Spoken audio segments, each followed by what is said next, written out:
Hi guys, how are you doing? Welcome back. So let's talk about Synology NAS devices which have M2 SSD slots. Those M2 SSD slots can be configured to be a cache, a read and write cache for one of your primary storage pools.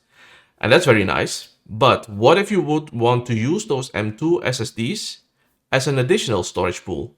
Because Synology has enabled some options for some specific models that you can enable those M2 SSDs as an additional storage pool, but then you would need a Synology approved M2 SSD sitting in that slot. What if you already have M2 SSDs in those slots, but from a different vendor, one which is not tested and approved by Synology, but you would still like to use those M2 SSD slots as an additional storage pool? That's exactly the case what I'm doing, because I have a Synology model 1621 Plus, and I already have Samsung M2 SSDs in there, and at this moment I have configured them to be a read and a write cache for one of my volumes.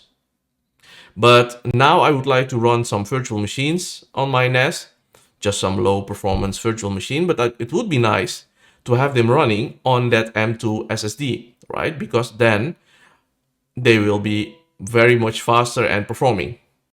Then the question is, if you would like to use those not Synology approved M2 SSDs still as a storage pool in your Synology, how can you do that? Well, there are some possibilities, of course. You have to log in using SSH and perform some commands, create a device there, and basically tell the Synology operating system, the DSM operating system, that those drives are approved and can be used as a storage pool. Now, you can do this with different commands you enter separately, but what I've done is I have found a script online on GitHub, and it is from a user 007 Revat. He has created specifically for this scenario a script, and the only thing you have to do is follow those steps he has documented. The script is, of course, a script you have to execute using SSH on your Synology. Be advised, there are no guarantees here. So if you do this and something goes wrong, you're on your own.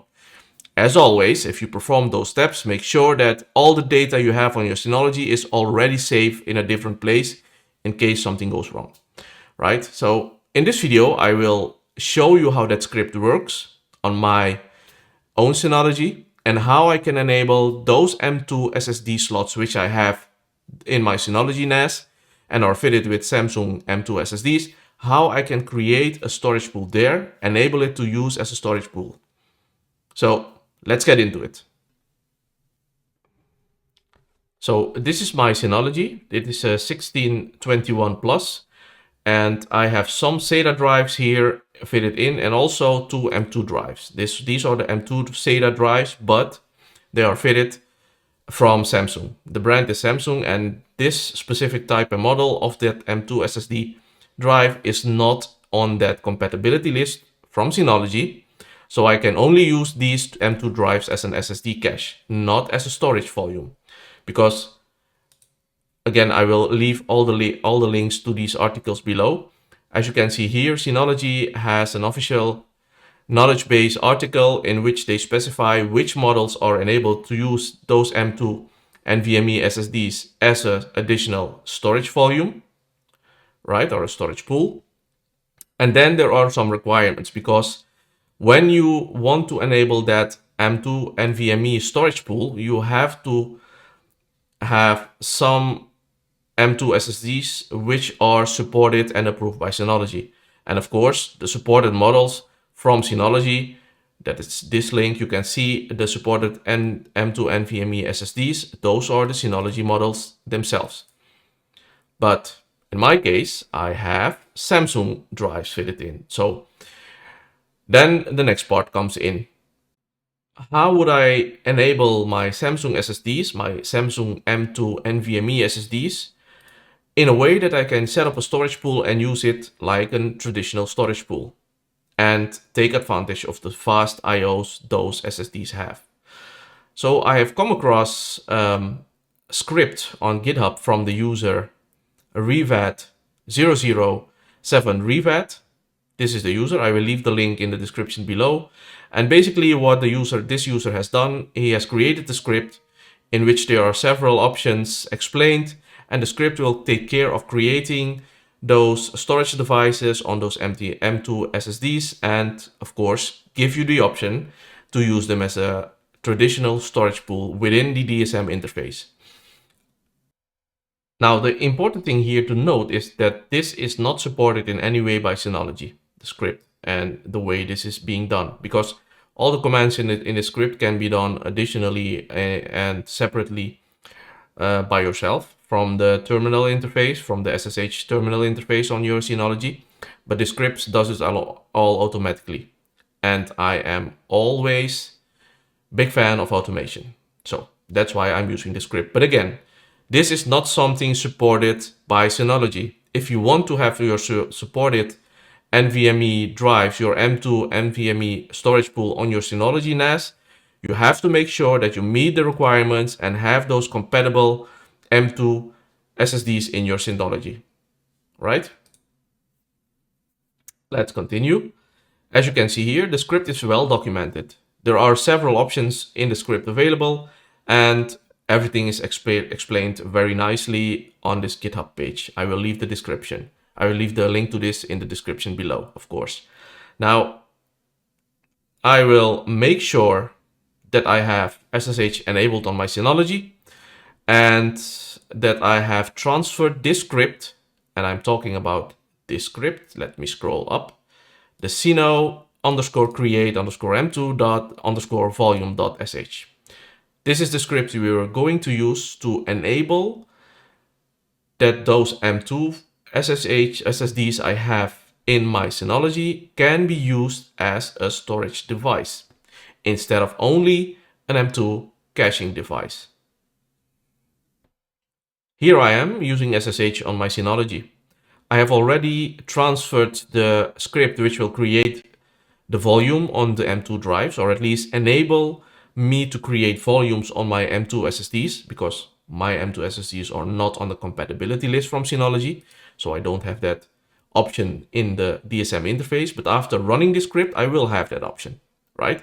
And the second script, this is also an important one to have when you update, for example, your DSM operating system, because this script, what it basically does, it adjusts that HDD database on your Synology and tells it that those M2 drives which you have installed are on the Synology compatibility list, right? As you can see here on that GitHub page from the user, from user 007 revad, he has explained it very nicely when to use that Synology HDD DB script. But for now, we need to create a volume on those M2 drives. Now, here is the command you need to run. Make sure that you replace this path with the one you have your script located in. So both my scripts are on my Synology, and I have to start the process now. And what I want to do is do a dry run first, because if you check that GitHub page, there is an option on that script. If I go back here, you can see that there is an option to do a dry run first. That's what I want to do. I will just execute the script. Let's go back to my terminal and execute the script. Basically, you can just execute it and of course use step completion. Now, if I execute the script has started up. It has detected the correct version of my Synology device, my Synology NAS. It's a 1621 Plus, and also the version of DSM. Now, what I want to do is I want to do a dry run, and I can type anything here, just as described in the script, to do the dry run. Just don't type yes, because if you type yes, you will start the actual configuration. Let's do the dry run first. Now I have typed anything else and it's doing the dry run now. It has detected that I have two SSDs in there, which are available to use as a storage pool. And those are the options for the type of RAID or configuration I am able to set up using those SSDs, those two M2 SSDs.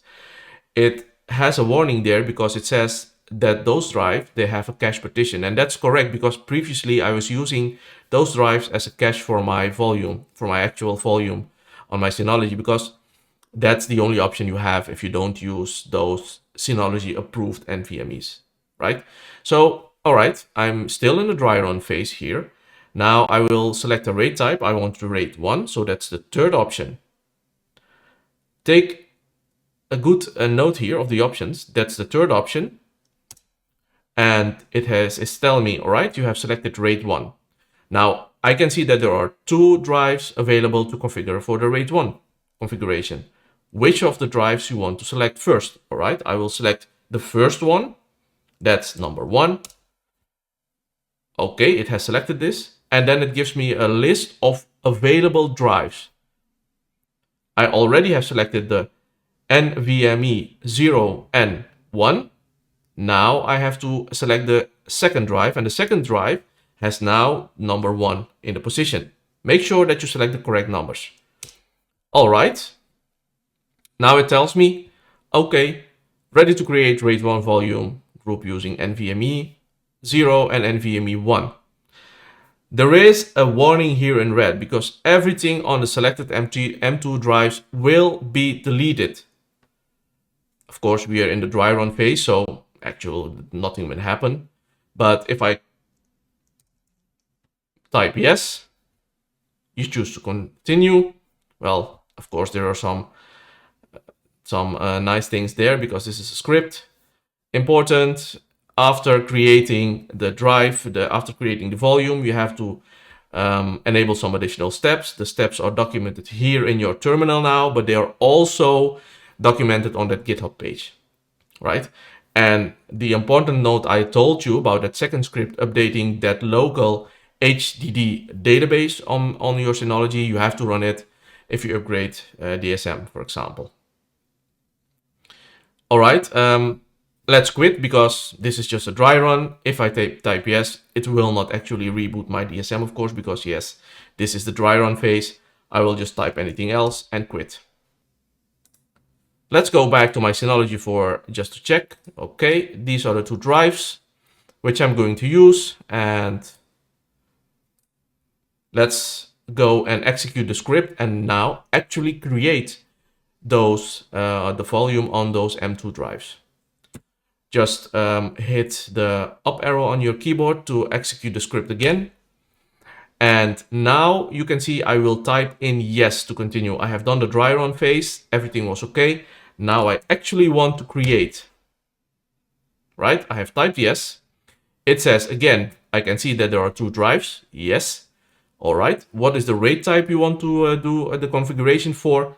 I will select the third option. I have 2 drives and I want to have some insurance there that if one of the drives fail, my data is still available. So I will click on RAID 1. Okay. It will list the 2 NVMe drives. Take note that both NVMe drives have different numbers here, right? The first one is a 0 and the second one is 1. All right. And I have to select the first M2 drive. That's position 1. And now the second M2 drive, well, because I have only 1 drive now available, I already have selected the first one. Position 1 is the second drive now. So I have to enter position 1, click on enter, and then it says me, all right, warning in red, do you know for sure that you want to do this? I will say yes.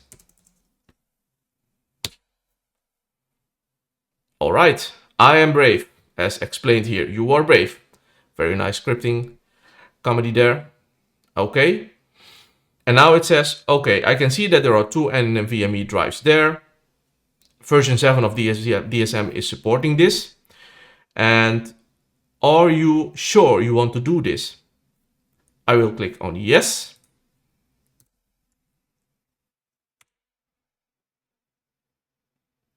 It will erase all data. These are the steps the script is performing because all these steps can be done individually if you want to. I like automation, like I said earlier, so I just use the script. And it will tell me, all right, I have now created partitions on both those NVMe's, on both those M2 drives. Do you want me to create a RAID array? All right. This can take about an hour. Okay, create RAID array. I will say yes. And now the array creation has started. All right, perfect. It has created the array and it has formatted it as well. So that's nice. Keep in mind, this process can take a very long time. In my case, it took about 2.5 hours to complete. So if I type yes, now it will restart. Remember, it has to restart to initiate the new configuration. So let's type yes and let's go OK. Let's wait for the system to get ready. Just rebooted the NAS. In the meantime, let's also prepare to see what we have to do next, right? As you can see here, that same GitHub page from the user 007 revat, it has some specific instructions how to deal with the specific version of DSM you have after you have run the script, right? So the first step is, of course, restart the Synology NAS. We are in the process of restarting the NAS. Let's wait for it to finish. And then we can go to steps 2 and 3 and 4 to finish the whole process and set up that storage pool now living on my new M2 NVMe SSD. Let's see what it looks like. There are still some things starting up, but of course we can already visit the storage manager. As you can see here, when I click on my storage option in the storage manager, I click on available pools, I can see it has now detected those M2 drives, right? So if I click on the 3 icons there, I have to click on online assemble and click on apply. That's the first step in enabling that M2 SSD setup to be available as a storage pool. So let it load up. It says healthy. What's the next step? Let's see. The next step is to create a volume like we normally would. We'll create a storage volume.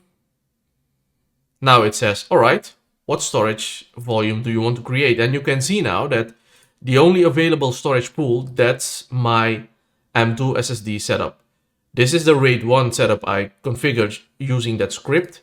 And of course, I can now click on some options here. I can say, just make it maximum available, and I will name it M2 pool. Click on next.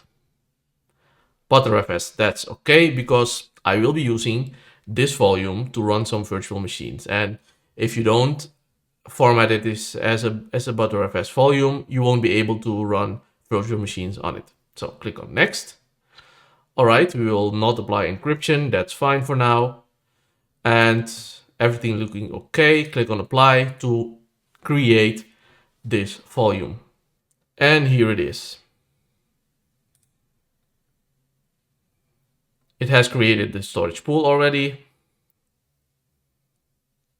And it is creating the file system on it.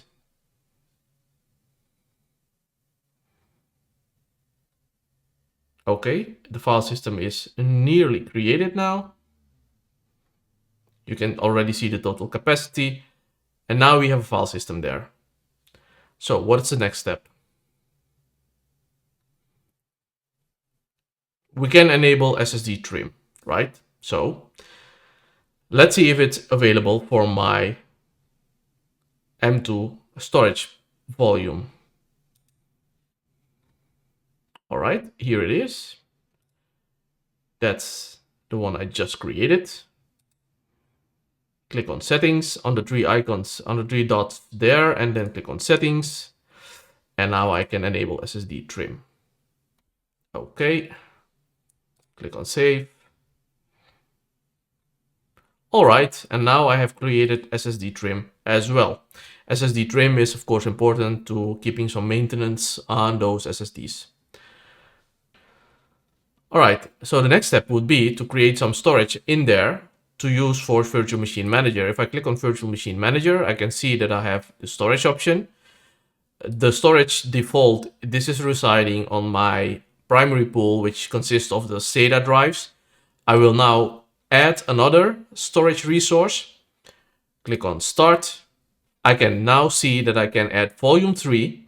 This is the volume I just created, consisting of my two M2 SSDs there. This is the volume I can now use also to run virtual machines, and ultimately this was my goal. So now I click on select that volume, click on Next, and set up some thresholds. I will name this volume M2. Just makes it easier for me to recognize, and click on Done. I can see now that I have an additional storage resource which I can use for my virtual machines. That's the storage resource I created using my two M2 SSDs, the NVMe's I already had, and they are available now for me to use for virtual machines, for example. Now I have created M2 SSD based storage on my Synology NAS without using that compatible NVMe from Synology itself. This is a very easy way to make use of those M2 SSDs you already had in your Synology and use it as an additional storage pool, as an additional storage resource. As always, thank you for watching. Don't forget to give the video a thumbs up and a like, and see you next time. Bye.